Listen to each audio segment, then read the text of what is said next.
तर गायकवाडांवरील हल्ल्याचे आता पडसाद जे आहेत ते उमटायला लागलेले आहेत। त्या संदर्भातल्या टॉप 9 बातम्या पाहूयात। आरोपींवरील हवी ती कलम लावण्यात आलेली नाहीत। अनेक मंत्री आणि गृह मंत्रालयातून पोलिसांना फोन। मारहाण प्रकरणात प्रवीण गायकवाडांचा गंभीर आरोप। प्रवीण गायकवाड प्रकरणी पोलिसांनी तक्रार घेत आरोपींना तात्काळ अटक केली। मुख्यमंत्र्यांची माहिती, तर योग्य ती कलम लावून कारवाई होणार, मुख्यमंत्र्यांची ग्वाही। आरोपींना अटक न करता प्रतिबंधात्मक कारवाई करणार प्रवीण गायकवाड। शाईफेक प्रकरणी पोलीस उपाधीक्षक विलास यामावार यांची माहिती। दीपक काटे हा भाजपचा कार्यकर्ता, पण प्रवीण गायकवाडांवरील हल्ल्याशी पक्षाचा संबंध नाही। गायकवाडांवरील हल्ल्याबद्दल बावनकुळेंची प्रतिक्रिया।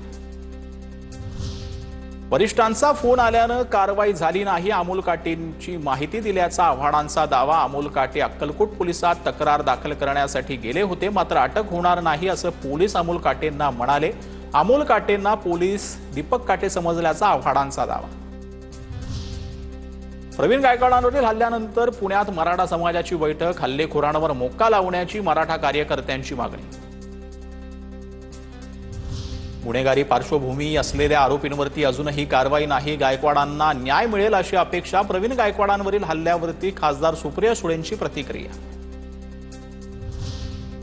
पवार आणि अंधारेंना काळी झाली आहे। काहीही झालं तरी भाजपवर आरोप करतात। पवार आणि अंधारेंनी केलेल्या टीकेवरून परिणय फुकेंचा पलटवार, तर गायकवाडांना काळं फासणाऱ्यावर कारवाई होईल, परिणय फुकेंची माहिती।